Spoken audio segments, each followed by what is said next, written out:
প্রিয় শিক্ষার্থী, আসসালামু আলাইকুম। জ্যামিতির আজকের ক্লাসে আমরা শিখব কোণ এবং ত্রিভুজ নিয়ে। প্রথমে কোণের বিষয়ে কথা বলি। কোণটা হচ্ছে গিয়ে এখানে দেখতে পাচ্ছেন চিত্রে ও এ একটি রশ্মি আর ও বি আর একটি রশ্মি। এই দুইটা রশ্মি একটা বিন্দুতে মিলিত হয়েছে বা একটা বিন্দু থেকে দুই দিকে যাত্রা শুরু করেছে।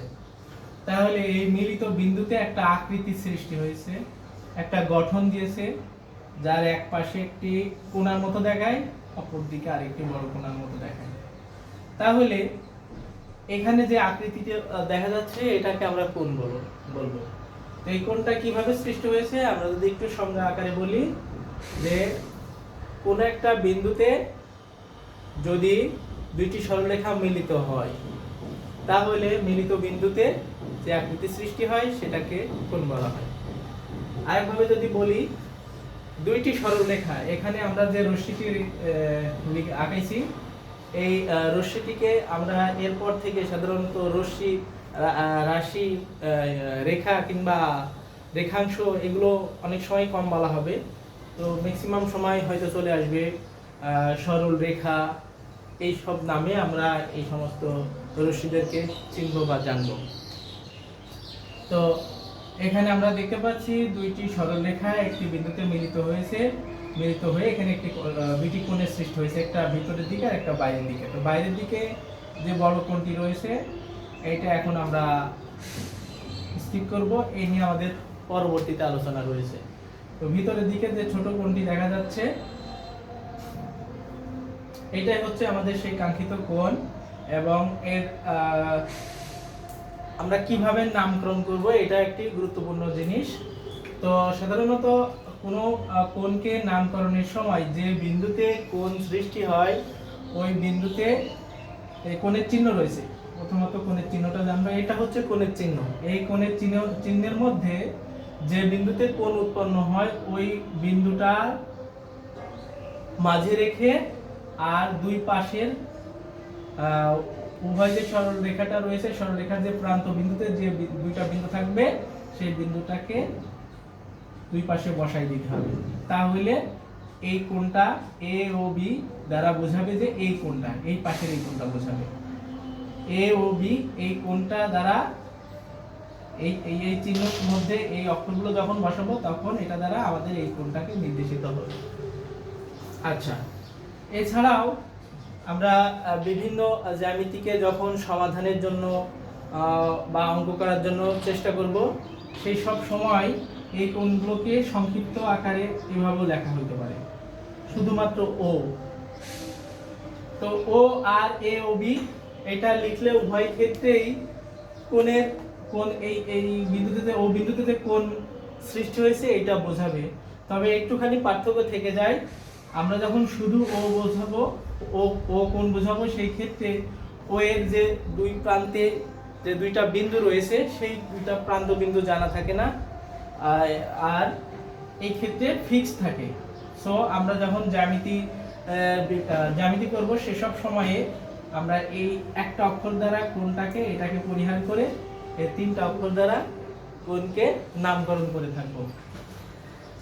তো এরপরে কোণের প্রকারভেদ রয়েছে। কোণের বিভিন্ন ধরনের কোণের প্রকারভেদ রয়েছে।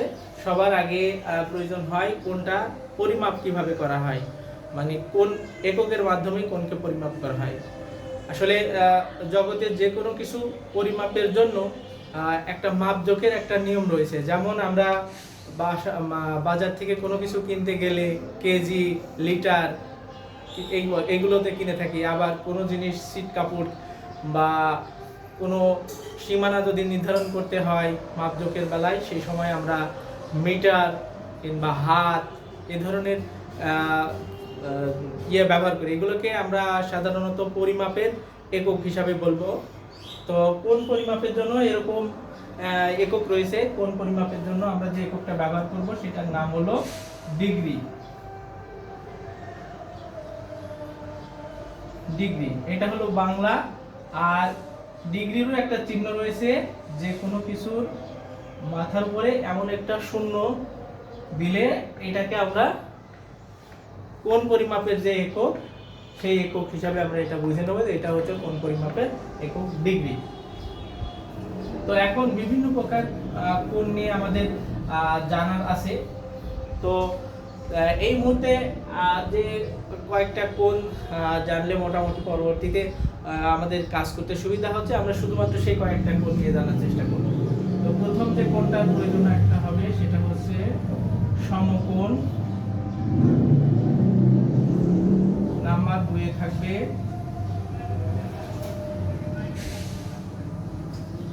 স্থূল কোণ। স্থূল কোণ। আর নাম্বার 3 হচ্ছে সূক্ষ্ম কোণ। এই তিনটা কোণ সম্পর্কে এখন আমাদের প্রথম দিক দিয়েই জানার প্রয়োজন হয়, আরো এছাড়া অনেক কোণ রয়েছে, সেগুলোতে প্রয়োজন মাফিক আমরা পরবর্তীতে আলোচনা করতে পারবো। তো প্রথমত আমাদের এই সমকোণ, এটা সম্পর্কে জানি। সমকোণ, তো আমরা কোণ পরিমাপের জন্য আগেই বলেছি আমরা ডিগ্রি একক ব্যবহার করব। তো এই ডিগ্রিটা আমরা আমাদের যে জ্যামিতি বক্স রয়েছে তার মধ্যে এরকম চাঁদার যে বিভিন্ন এই জিনিস দেওয়া থাকে, চাঁদার এমন একটা চাঁদা দেওয়া থাকে যেটা এক পাশে 0 থেকে 90 ডিগ্রি এরকম লেখা থাকে। এটার মাধ্যমে যে কোনো কোণকে আমরা সাধারণত পরিমাপ করে থাকি। তো সমকোণের ক্ষেত্রে যদি আমরা পরিমাপ করতে যাই, আমরা বিভিন্ন ভাবে বলতে পারি যে কোণের পরিমাণ, কোনো জায়গায় যদি কোণ মেপে এই চাঁদা দিয়ে যদি কোণটা মাপযোগ করি, মাপযোগ করার পরে যদি সেই কোণ মেপে যদি আমরা 90 পাই, তাহলে তার মাথার পরে আবার ডিগ্রি চিহ্নটা দিতে হবে, তাহলে হলো 90 ডিগ্রি। তাহলে 90 ডিগ্রি যদি কোনো কোণ মেপে পাওয়া যায় সেটাকে আমরা সমকোণ বলবো। তো 90 ডিগ্রি কোণটা আমরা চাঁদা দিয়ে মাপযোগ করতে পারি, আবার আমাদের যে বাস্তবিক ভাবে আমরা যে কোনো কোণ দেখলেও বুঝতে পারি। কিভাবে বুঝবো? যে একটা সরলরেখা যদি আরেকটা সরলরেখার উপরে খাড়াভাবে দাঁড়াইতে পারে, খাড়াভাবে দাঁড়ায়, তাহলে যে বিন্দুতে দাঁড়ায় ওইখানে অটোমেটিক্যালি মাপযোগ করলে অটোমেটিক্যালি ওখানে 90 ডিগ্রি কোণই হবে। ঠিক আছে? তাহলে আমরা দুই উপায়ে সমকোণকে জানবো। একটা হলো যদি মেপে পরিমাণ 90 পাই সে একটা 90 ডিগ্রি, আর যদি না মেপে সাধারণত এরকম দুইটা আমরা যদি সরলরেখা দ্বারা বোঝাইতে চাই, তাহলে সেই দুইটা সরলরেখা একটা আরেকটার উপরে যদি খাড়াভাবে অবস্থান করে, তাহলে যে বিন্দুতে অবস্থান করবে ওই বিন্দুর অভ্যন্তরে 90 ডিগ্রি কোণ উৎপন্ন হবে। এখানে দেখতে পাচ্ছেন এই পাশে 90 ডিগ্রি কোণ উৎপন্ন, যদিও এর এদিকে যদি দাগটা বড় করা হতো তাহলে এই পাশে 90 ডিগ্রি হতো। তো আমাদের সে সমস্ত কথাগুলো আলোচনা পরে হবে। তো আমরা সমকোণটা খুবই গুরুত্বপূর্ণ একটা জিনিস, কারণ জ্যামিতির যে কোনো জিনিস প্রমাণের জন্য এই সমকোণের উপর আমাদের নির্ভরশীল হইতে হবে। তো সমকোণটাকে একটু ভালো করে বুঝবো। সমকোণটা হচ্ছে যে কোণের পরিমাপ 90 ডিগ্রি তাকে সমকোণ বলবো। আবার যে কোণ দুইটা সরলরেখা যদি একটা সরলরেখার উপরে আরেকটা সরলরেখা খাড়াখাড়িভাবে একদম খাড়াখাড়িভাবে অবস্থান করে, তাহলে মিলিত বিন্দুতে যে কোণটা সৃষ্টি হবে সেটাও সমকোণ, সেটাও সমকোণ। তাহলে এইটা আমাদের ফার্স্ট জানা হয়ে গেল। এরপরে আসে স্থূল কোণ। স্থূল মানে কি? স্থূল বলতেই বোঝাচ্ছে হচ্ছে বড়। স্থূল আমরা যদি বাংলা ভাষাটাকে একটু বিশ্লেষণ করি, স্থূল মানে বড়। তাহলে কার বড়? আমরা এখন এই যে জ্যামিতি করব, জ্যামিতির আসলে যে কোনো কিছু শুরুটা হয় এই সমকোণ থেকে। সমস্ত হিসাব নিকাশই আমরা শুরু করি বা হিসাব নিকাশ সমকোণকে কেন্দ্র করে হয়ে থাকে। তাহলে এখানে যে সমকোণটা শিখলাম 90 ডিগ্রি কোণ হলে 90 ডিগ্রি যদি হয় তাহলে সেটাকে সমকোণ হয়। এখন স্থূল যদি আমরা জানতে চাই তাহলে সেটাকে আমাদের তুলনা করতে হবে সমকোণের উপরে অথবা 90 ডিগ্রির সাথে তুলনা করে। তাহলে স্থূল কোণটা কেমন ভাবে বলা হচ্ছে? স্থূল কোণটা বলা হচ্ছে যে কোণের পরিমাণ 90 ডিগ্রির চেয়েও বড়, 90 ডিগ্রির চেয়েও বড় কিন্তু 180 চেয়েও ছোট, 180 ডিগ্রির চেয়েও ছোট, তাহলে সেই কোণটাকে আমরা বলবো স্থূল কোণ। কেমন হতে পারে? আমার এখানে যদি দুইটা সরলরেখা একটা আরেকটার উপরে খাড়াভাবে দাঁড়ায় 90 ডিগ্রি, তাহলে এই 90 ডিগ্রিতে যদি বাড়াইতে চাই, এটাকে যদি স্থির রাখি, নিচেরটাকে যদি স্থির রাখি, তাহলে এটাকে যদি বাড়াইতে চাই নিশ্চয় আমাদের এই সরলরেখাটাকে এইভাবে দিতে হবে। এইভাবে দিতে হবে। তখন আমরা এটা যদি মুছে দিই তাইলে এখানে যে কোণের পরিমাণটা হইলো, আগে ছিল এইটুকু 90 ডিগ্রি, তো এখন আগে এর চেয়েও বেড়ে গেলে তাহলে এখানে যে কোণের পরিমাণটা আসছে সেটা অবশ্যই 90 ডিগ্রির চেয়েও বেশি, 90 ডিগ্রি প্লাস। তাইলে এখন এখানে যে কোণটা সৃষ্টি হয়েছে সেটা হচ্ছে গিয়ে স্থূলকোণ। তবে শর্ত থাকে যে এই 90 ডিগ্রি কোণের চেয়েও বেশি হইতে যে এত দূর চলে আসবে এমন শর্ত থাকে না। এখানে শর্ত থাকে যে এই 90 ডিগ্রি কোণটা, এইটা হচ্ছে গিয়ে এই টোটাল এই কোণটা হচ্ছে 180 ডিগ্রি। এটা নিয়েও পরবর্তীতে আলোচনা হবে। তো স্থূলকোণের ক্ষেত্রে বলা হচ্ছে যে এই রেখাটা ম্যাক্সিমাম এই 180 নিচে আসতে হবে, 180 নিচে আসতে হবে আর 190 এর উপরে হইতে হবে, তাহলে যে কোণটা পাওয়া যাবে, যে কোণটা গঠিত হবে সেটাকে আমরা বলবো স্থূলকোণ। এই নিয়ে বিস্তারিত পরবর্তীতে আরো জানা হবে, আমরা জানবো। এখন শুধু জানার জন্য মনে রাখি যে 90 ডিগ্রির চেয়েও বড়, 180 চেয়েও ছোট যে কোণটা হবে তাকে আমরা স্থূলকোণ বলবো। এরপরে আসি সূক্ষ্মকোণ। সূক্ষ্মকোণ দ্বারাও একই রকম বাংলা ভাষাটাকে যদি আমরা একটু বিশ্লেষণ করে একটু পড়ার চেষ্টা করি, বোঝার চেষ্টা করি, তাহলে এটা বোঝা হয়ে যাবে। আমি আবার বলতেছি, আমাদের কোণের জ্যামিতির সবকিছুই আসলে হিসাব নিকাশ, তুলনার জায়গাটা হচ্ছে 90 ডিগ্রি। 90 ডিগ্রির চেয়ে যেমন বড় ডিগ্রি কোণটাকে 90 চেয়েও বড় কোণকে আমরা বললাম স্থূলকোণ। অনুরূপভাবে সূক্ষ্মকোণকে যদি জানতে চাই সেখানেও আমাকে 90 ডিগ্রি হিসাব করতে হবে। তাহলে 90 ডিগ্রির চেয়েও ছোট কোণটাকে বলা হবে সূক্ষ্মকোণ। কত ছোট? সেটা শূন্যর চেয়েও বড় হইতে হবে, তাহলে সেই সমস্ত 89 থেকে শূন্যর মধ্যে যে কোণগুলো হবে এইগুলোকে আমরা সূক্ষ্মকোণ বলবো।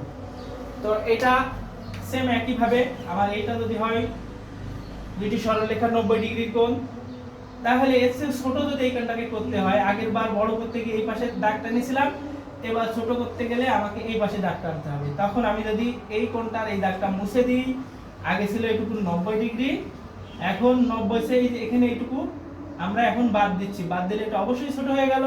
তাহলে এখন এখানে যে কোণের পরিমাণটা হবে সেই কোণটাকে আমরা বলবো সূক্ষ্মকোণ। তাইলে সূক্ষ্মকোণ সম্পর্কে আমাদের একটা ধারণা আসলো যে 90 এর চেয়েও ছোট কোণকে আমরা সূক্ষ্মকোণ বলবো। আচ্ছা, আমরা এখন জানবো ত্রিভুজ সম্পর্কে। এখানে ত্রিভুজ নামটা বাংলাটা যদি আমরা একটু আগে বিশ্লেষণ করি, এখানে লেখা আছে ত্রিভুজ। ত্রি মানে আমরা একটু যদি জানার চেষ্টা করি, ত্রি মানে হচ্ছে 3, আর ভুজ মানে যদি বাহু হয়, তাহলে ত্রিভুজ শব্দের অর্থটা দাঁড়ায় 3টা বাহু। তাহলে আমরা এই নামের উপর ভিত্তি করে এখন যদি একটা চিত্র অঙ্কন করি, তাহলে দেখতে পাচ্ছি যে এরকম 3টা বাহু থাকতে হবে,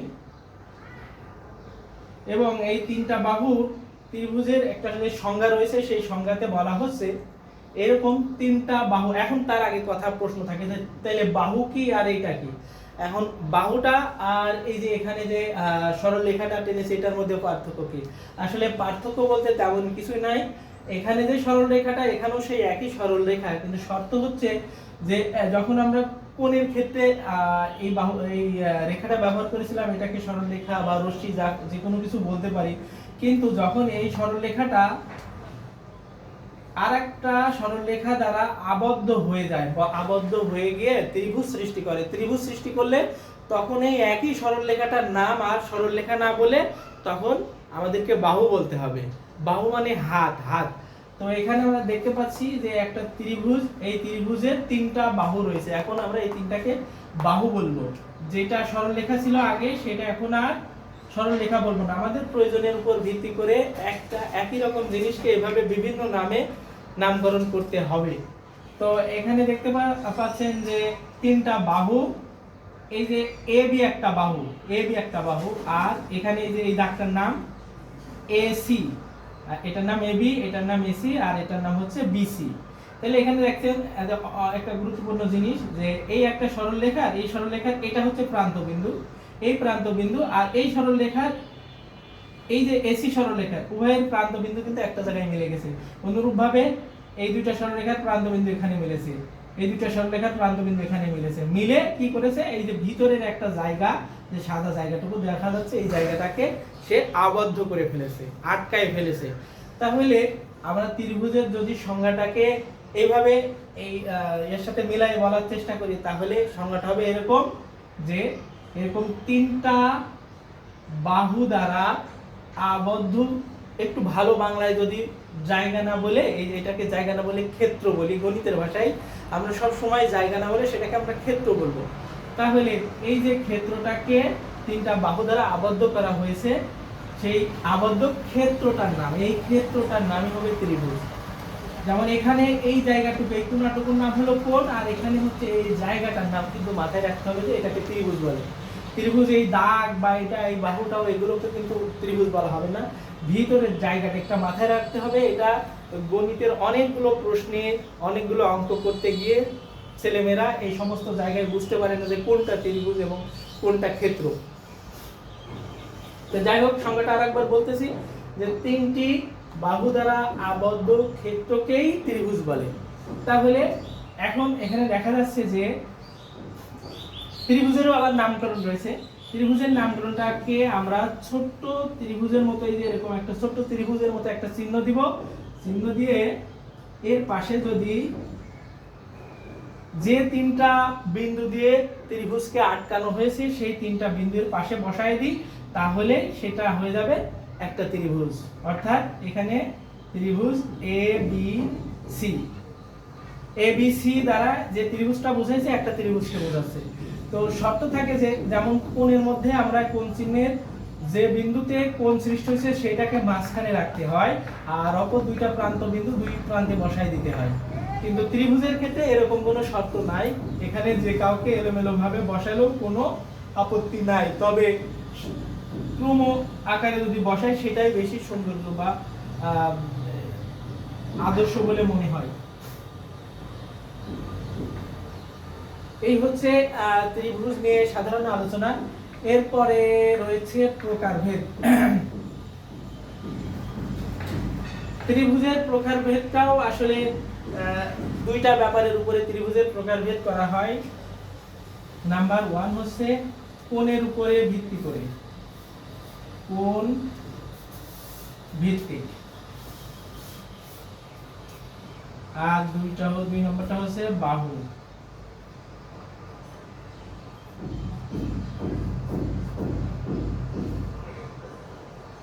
তাহলে কোণ ভিত্তিক বা কোণ ভেদে ত্রিভুজ কিরকম আর বাহু ভেদে ত্রিভুজ কিরকম, সেটা আমরা এখন একটু দেখার চেষ্টা করি। কোণ ভেদে ত্রিভুজ তিন প্রকার।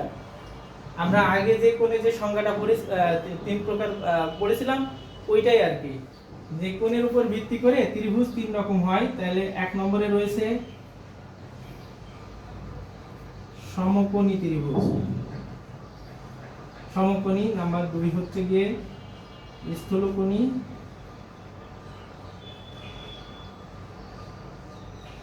আর একটা হচ্ছে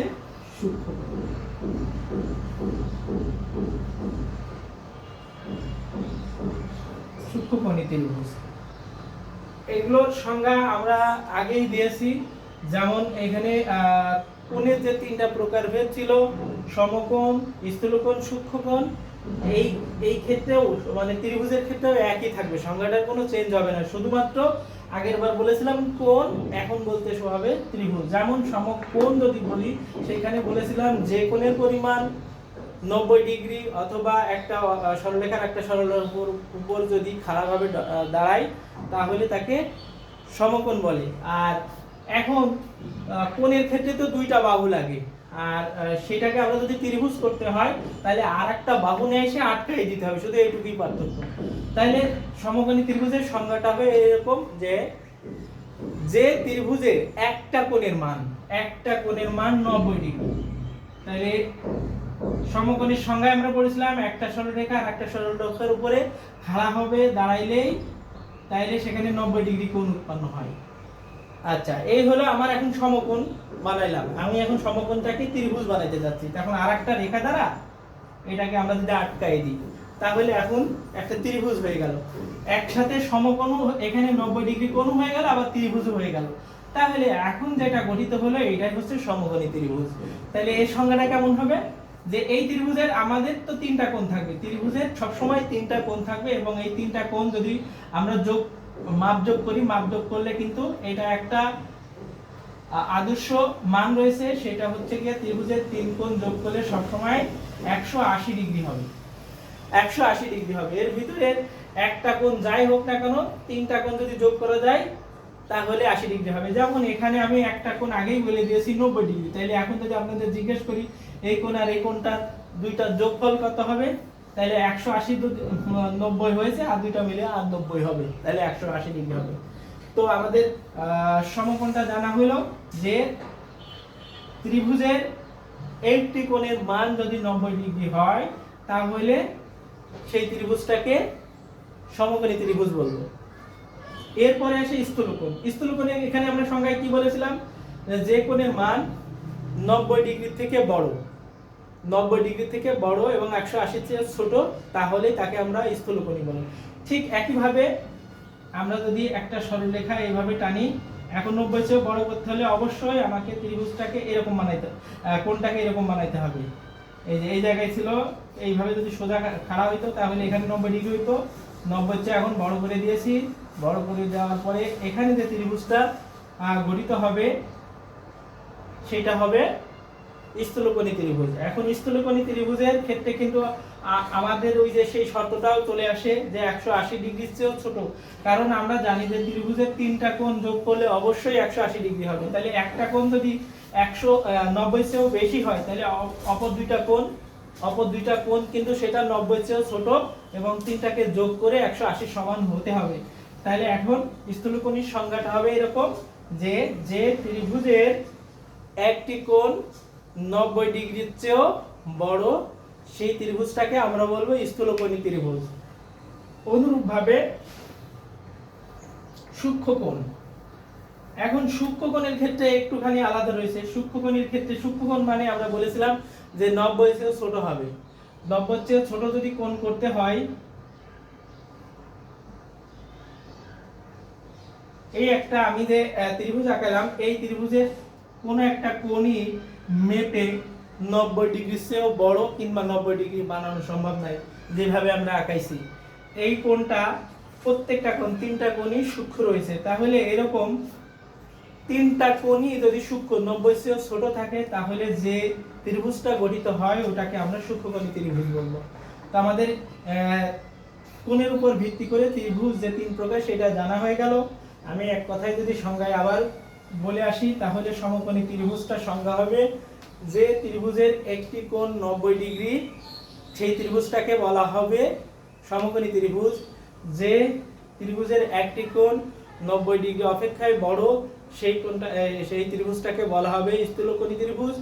আর সূক্ষ্মকোণী ত্রিভুজটার সংজ্ঞা হবে যে ত্রিভুজের একটি কোণ 90 চেয়েও ছোট, একটি কোণ না তিনটি কোণই, যে ত্রিভুজের তিনটি কোণই 90 ডিগ্রি চেয়েও ছোট সেই ত্রিভুজটাকেই সূক্ষ্মকোণী ত্রিভুজ বলা হবে। এই হচ্ছে গিয়ে কোণের উপর ভিত্তি করে ত্রিভুজ। এখন আসছে বাহু। বাহুর উপর ভিত্তি করেও ত্রিভুজ তিন প্রকার। নাম্বার 1 এ রয়েছে, এখন আমাদের কোণটাকে ভুলে যেতে হবে। এখন আমি বাহুর উপর ভিত্তি করে ত্রিভুজের প্রকারভেদটা করার চেষ্টা করছি। এখন আমরা কোণ নিয়ে আলোচনা করব না, এখন আমাদের বাহুর নিয়ে আলোচনা। তাহলে প্রথমে আসবে সমবাহু, নাম্বার 2 তে আসবে সমদ্বিবাহু, নাম্বার 3 তে আসবে বিষম। আচ্ছা,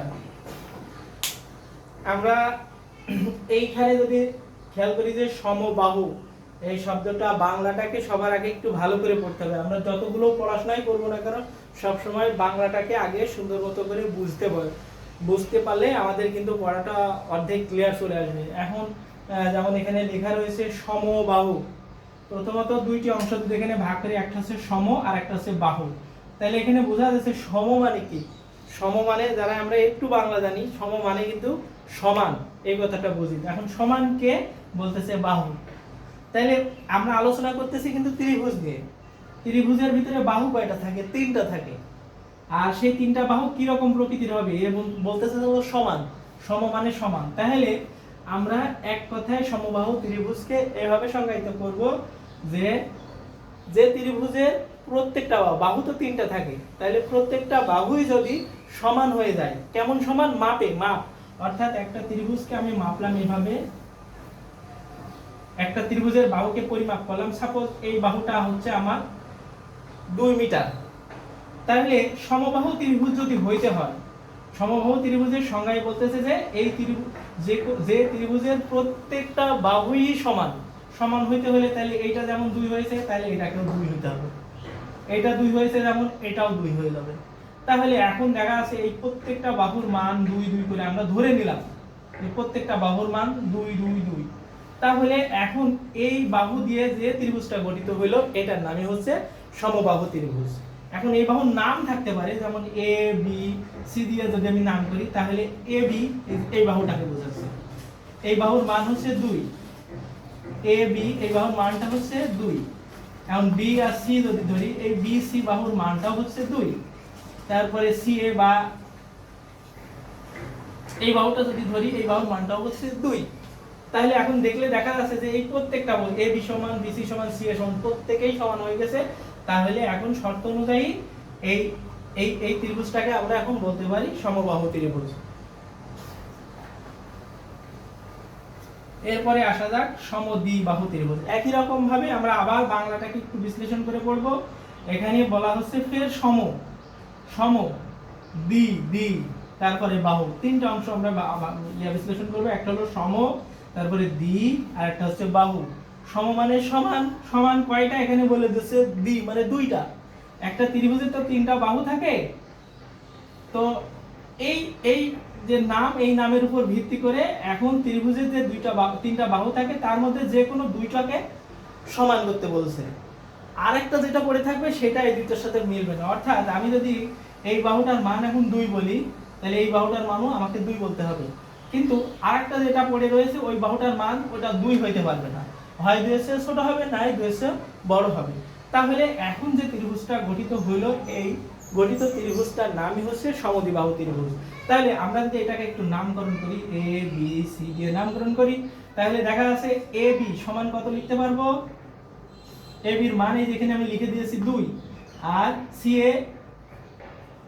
এ এই বাহুটার নাম আমরা লিখতে পাচ্ছি 2, কিন্তু বিসি এখানে এর মধ্যে আমরা লিখে দিয়েছি হচ্ছে 1। তাইলে এখানে দেখা গেল যে এই দুইটা বাহু সমান আর আরেকটা বাহু অসমান। তাহলে এদের নিয়ে যে ত্রিভুজটা গঠিত হইল এটার নামই হচ্ছে সমদ্বিবাহু ত্রিভুজ। তাহলে সমদ্বিবাহু ত্রিভুজকে আমরা যদি একটু সংজ্ঞায় বলতে চাই, যে ত্রিভুজের দুইটা বাহু সমান, যে ত্রিভুজের দুইটা বাহু সমান, ত্রিভুজের বাহু তো থাকে তিনটা, তাহলে আরেকটা অসমান এটা না বললেও চলবে, শুধু বলে দিলেই হবে যে যে ত্রিভুজের দুইটা বাহু সমান তাকে সমদ্বিবাহু ত্রিভুজ বলে। এরপরে আছে বিষমবাহু। বিষম, এটাও আমি আবার বলতেছি সুন্দর করে, আগে এই ভাষাটাকে বিশ্লেষণ করতে হবে। বি মানে কি? আমরা যারা বাংলা গ্রামার একটু পড়তে জানি, বি যদি কোনো শব্দের ইয়েতে ব্যবহার হয়, প্রথমে ব্যবহার হয়, সেটা কিন্তু না বা নেগেটিভ না অর্থে ব্যবহৃত হয়, না নয় এরকম অর্থে ব্যবহার হয়। তাহলে এখানে বি সম, বি সম মানে আমি যদি এইভাবে ধরি নাই বা নয় সমান, নয় সমান বোঝায়। আমরা খুব সহজে এটা ধরতে পারবো বি সম বাহু ত্রিভুজ। ত্রিভুজের তিনটা বাহু থাকে, তিনটা ত্রিভুজের মধ্যে যদি বি কথা বলে 9 সমান বলা হয়, তাহলে বোঝাই যাচ্ছে যে এর যে তিনটা বাহু আছে তার কোনোটাই সমান না, কোনোটাই সমান হবে না। এরকম ভাবে আমি যদি এখন একটা ত্রিভুজ আঁকি, এখানে যে ত্রিভুজটা করলাম, এইটার এই বাহুটা যদি 1 মিটার হয়, এই শর্ত অনুসারে এটা 1 মিটার হলে এটা 2 মিটার হইতে হবে, এটা 2 এর কম বা বেশি হইতে হবে। তাহলে এখানে দেখা গেছে যে আমি বাহুর নাম যদি এ, এটার নাম যদি সি দিই, তাহলে দেখতে পাচ্ছি যে এ বি এই বাহুটার মান 1, বিসি এই বাহুটার মান 2, তারপরে সি এ এই বাহুটার মান 3। তাইলে কোনো বাহুই মানের দিক দিয়ে কোনো বাহুর সাথে সমান হলো না। তাহলে এখানে যে ত্রিভুজটা গঠিত হয়ে গেল, এই ত্রিভুজটার নামই হবে বিষমবাহু ত্রিভুজ। আমি আশা করি এই সবগুলো জিনিসই আপনারা সুন্দর মতো বুঝতে পারছেন। আর যদি কোনো প্রবলেম থাকে আমাকে জানানোর চেষ্টা করবেন, বা আমার ভিতরে যদি কোনো ত্রুটি মনে হয় সেটাকেও কমেন্টের মাধ্যমে জানার চেষ্টা করবেন। আমি সেগুলো শুধরে নিয়ে জানানোর চেষ্টা করব। ভালো থাকবেন, পরবর্তী ভিডিওতে আবার দেখা হবে।